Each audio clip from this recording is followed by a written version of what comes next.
Hello hi viewers. இந்த வீடியோல பாத்தீங்கன்னா கண்ணப்பா மூவியோட ரிவ்யூ தான் பார்க்க போறோம். இந்த படம் லாஸ்ட் ஃப்ரைடே தியேட்டர்ல ரிலீஸ் ஆன ஒரு பேன் இண்டியன் மூவி.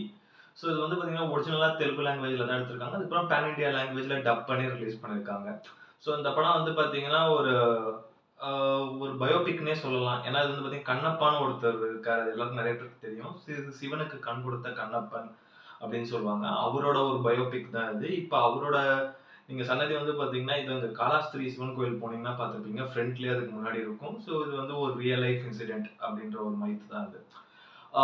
ஸோ இந்த படத்துல வந்து பாத்தீங்கன்னா, விஷ்ணு மஞ்சு, பிரீத்தி முகுந்தன், சரத்குமார், அக்ஷய்குமார், காஜல் அகர்வால், மோகன்லால், பிரபாஸ் இவங்கலாம் மெயின் லீட் பண்ணியிருக்காங்க. ஸோ இந்த படத்துக்கு வந்து பாத்தீங்கன்னா, ஹீரோ விஷ்ணு மஞ்சுவே ஸ்டோரி அண்ட் ஸ்கிரீன் பிளே பண்ணியிருக்காரு. முகேஷ் குமார் சிங் இந்த படத்த டைரக்ட் பண்ணியிருக்காரு.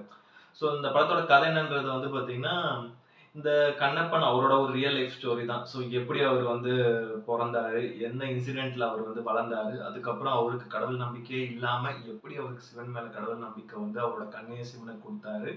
ஸோ ஃபைனலா சிவன் எப்படி இவர ஆசீர்வாதம் பண்ணாரு, அப்படின்ற ஒரு கான்செப்ட் தான் அது. ரொம்ப ஒரு சிம்பிளான ஒரு ஒன் லைனர் தான் இது. ஸோ இது வந்து ஒரு ரியல் லைஃப் கதைன்றதுனால நெறைய பேருக்கு இந்த கதை தெரிஞ்சிருக்க வாய்ப்பு இருக்கு. நெறைய புக்ல படிச்சிருப்பீங்க. ஸோ இந்த படத்துல மெயினா வந்து பாத்தீங்கன்னா, விஷ்ணு மஞ்சு அவரோட பெர்ஃபார்மன்ஸ் செமையா இருந்தது. படம் பூராமே வந்து பாத்தீங்கன்னா, அவ்ளோ நீட்டா நடிச்சிருந்தாரு. ஒரு கடவுள் நம்பிக்கை இல்லாத ஒரு பெர்சன். அப்படி இருக்கும்போது வந்து பாத்தீங்கன்னா, அவரு சந்திக்கிற விஷயங்கள், அவரோட அந்த ஒரு ஸ்டண்ட் சீன்ஸா இருக்கட்டும், ஆக்ஷன் சீன்ஸா இருக்கட்டும், எல்லாமே ரொம்ப பிரமாதமா பண்ணியிருக்காரு. ஆக்டிங்க பொறுத்தவரைக்கும் நெறைய எமோஷனல் சீன்ஸ் எல்லாமே ரொம்ப சூப்பராவே ஆக்ட் பண்ணியிருக்காரு. படம் பூராமே வந்து பாத்தீங்கன்னா, ரொம்ப அந்த ஒரு கேரக்டராவே வாழ்ந்திருக்காருன்னு சொல்லலாம். சூப்பரா இருந்தது அவரோட பெர்ஃபார்மன்ஸ் படம் பூராமே. அதே மாரி பிரீத்தி முகுந்தன் அவங்களோட ஆக்டிங்கும் செமையா இருந்தது. இந்த படத்துல ஹீரோயினா பண்ணியிருக்காங்க. சும்மா ஒரு பேருக்கு போயிட்டு வர ஒரு ஹீரோயின் கேரக்டர் மாரி இல்லாம, இந்த மாரி படத்துல ஒரு ஸ்ட்ராங்கான ஒரு ஃபீமேல் லீட் கேரக்டர் அவங்க வந்து ரொம்ப மெச்சூர்டான ஒரு கேரக்டர். அது ரொம்ப நல்லா சூப்பராவே நடிச்சிருந்தாங்க படத்துல. அதே மாரி சரத்குமார் இந்த படத்துல வந்து பாத்தீங்கன்னா, விஷ்ணு மஞ்சுக்கு அப்பாவா ஒரு ரோல் பண்ணியிருக்காரு. அந்த மொத்தம் அந்த ஒரு 5 கிராமத்துக்கும் அவர் தான் அந்த ஒரு ஹெட்ன்ற மாரியான ஒரு ரோல், அந்த ஒரு தலைவர்ன்ற மாரியான ஒரு கேரக்டர் அவரது. ரொம்ப நல்லா நீட்டா பண்ணியிருந்தாரு படம் பூராமே. அவர் வந்து பாத்தீங்கன்னா, ஒரு நல்ல ஒரு நீட்டான ஒரு கேரக்டர் தான் அவர் குடுத்துருக்காங்க. சூப்பரா நடிச்சிருந்தாரு அவரு. அதே மாரி இந்த படத்துல வந்து பாத்தீங்கன்னா, மோகன்லால், பிரபாஸ் இவங்கலாம் வந்து ஒரு சின்ன சின்ன கேமியோ ரோல்ஸ் வராங்க. 2 பேருமே முக்கியமான ஒரு கேரக்டர் தான். ஸோ வர ரோல் ரொம்ப நல்லா நீட்டாவே நடிச்சிருந்தாங்க.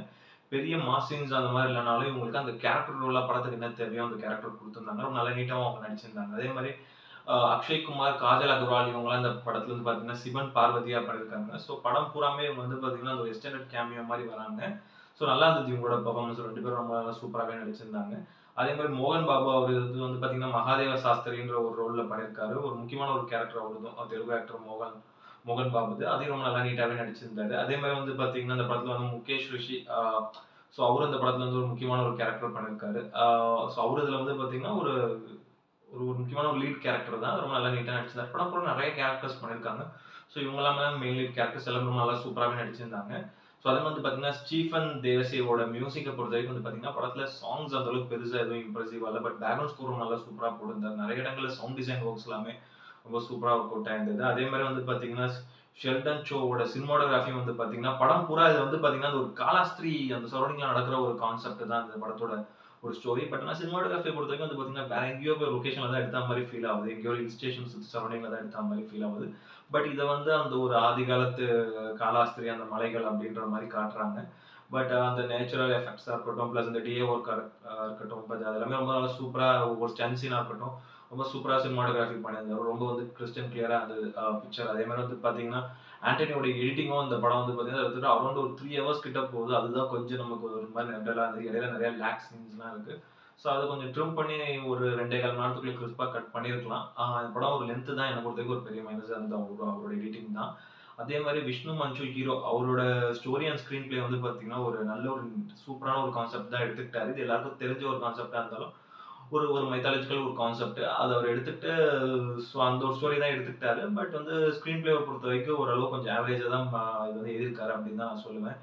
பிகாஸ் ஏன்னா அந்த கான்செப்ட் வைஸ் படம் போய் அந்த ஒரு எண்ட் நல்லா முடிஞ்சாலும், இடையில வந்து நெறைய லேக் தேவையில்லாத சீன்ஸா இருக்கட்டும், நெறைய கமர்ஷியல் சீன்ஸ்லாம் ஒரு சில எலிமெண்ட்ஸ்லாம் உள்ள போட்டிருக்காரு. அது பெருசா அந்த படத்துக்கு ஒட்டல அப்படின்ற மாரி தான் எனக்கு பட்டுச்சு. நெறைய இடங்கள்ல நமக்கு லேக் ஆற ஒரு ஃபீல் ஆச்சு. ஸ்க்ரீன் பிளே இந்த படத்துக்கு ஒரு சின்ன மைனஸா தான் நான் பார்த்தேன். எஸ்பெஷலி செகண்ட் ஹாஃப்லாம் வந்து பார்த்தீங்கன்னா, ஸோ இடையில ஒரு 40 மினிட்ஸ் வந்து ரொம்ப லேக் ஆற ஒரு ஃபீல் இருந்தது. ஸோ அது கொஞ்சம் ரைட்டிங்ல இன்னும் கொஞ்சம் நல்லா பெட்டராவே பண்ணியிருக்கலாம். அதே மாரி டைரக்டர் முகேஷ் குமார் சிங் அவர் இந்த படத்துல வந்து பார்த்தீங்கன்னா, மேக்கிங்க பொறுத்தவரைக்கும் ரொம்ப நல்லா நீட்டா பண்ணியிருக்காரு. பட்ஜெட் ஏதோ ஒரு 200 கோடி என்னமோ சம்திங் சொன்னாங்க. அந்த பட்ஜெட்டுக்கு ஏத்த மாரி ஓரளவு நீட்டா படத்த வந்து பிரசன்ட் பண்ணியிருக்காரு. அவரோட மேக்கிங்கா இருக்கட்டும். எஸ்பெஷலி அந்த ஒரு ஃபர்ஸ்ட் ஹாஃப் வந்து ஓரளவு நல்ல ஒரு இன்ட்ரஸ்டிங்கா கொண்டு போனாரு. டுவர்ட்ஸ் அந்த ஒரு இன்டர்வல் வரைக்கும். பட் எல்லா படத்துக்கும் உள்ள பிரச்சனை தான் இந்த மாதிரியான படங்களுக்கும் சரி, எல்லா கமர்ஷியல் படங்களுக்குமே சரி, இப்போ வர படங்கள்லாம் ஸோ ஒரு ஹாஃப் நல்லா இருக்கு, இன்னொரு ஹாஃப் எங்கேயோ ஒரு பிரச்சனை வருது. ஸோ இந்த படத்துக்கு வந்து பார்த்தீங்கன்னா, லென்த் ஒரு பெரிய பிரச்சனை, ஃபர்ஸ்ட் பிரச்சனை. அத தவிர வந்து செகண்ட் ஹாஃப்ல அந்த ஒரு 40, 45 மினிட்ஸ் ரொம்ப ஒரு மாரி போயிட்டு, ஸோ அந்த டுவர்ட்ஸ் அந்த ஒரு கிளைமாக்ஸ் நல்லா முடியுது. ஸோ அந்த செகண்ட் ஹாஃப் எப்படி கொண்டு போறதுன்னு தெரியாம எந்த அளவுக்கு லென்த்தியா கொண்டு போகணுமோ, ஒவ்வொரு சீனையும் ரொம்ப லென்த்தியா எடுத்து எடுத்து கொஞ்சம் ஆடியன்ஸ தூங்க வச்சுட்டாரு. அதான் ஒரு பெரிய மைனஸ். ஸோ இந்த படத்துக்கு அதான் ஒரு பெரிய மைனஸா இருந்தது. ரைட்டிங்க பொறுத்தவரைக்கும் அந்த ஒரு செகண்ட் ஹாஃப் வந்து ரொம்ப டல்லான ஒரு ஸ்க்ரீன் பிளேனால, பிளஸ் அதுல எதுவும் ஒரு இன்ட்ரஸ்டிங்கான மூவ்மெண்ட்ஸும் இல்லாதனால இந்த படத்துக்கு ஒரு பெரிய மைனஸா நான் பார்த்தேன்.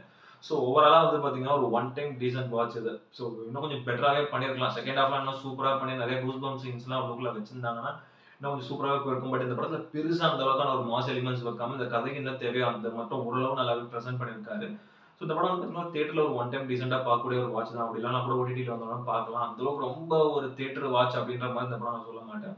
ஓரளவு ஒரு டீசென்ட்டான ஒரு ஒன் டைம் வாட்ச் தான் அது. பட் ஆனா நான் வந்து பெருசா எதிர்பார்த்தோம். ஒரு பேன் இண்டியா மூவி இவ்ளோ பெரிய கேஸ்டிங்லாம் பண்ணியிருக்காங்க. சூப்பரா இருக்கும். அந்த மாரி ஒரு பெரிய எக்ஸ்பெக்டேஷனோட வந்தீங்கன்னா, இந்த படம் வந்து உங்கள சாட்டிஸ்ஃபை பண்ணாது. அதுதான் சொல்லி ஆகணும். அதுதான் ஒரு நிதர்சனமான ஒரு உண்மை.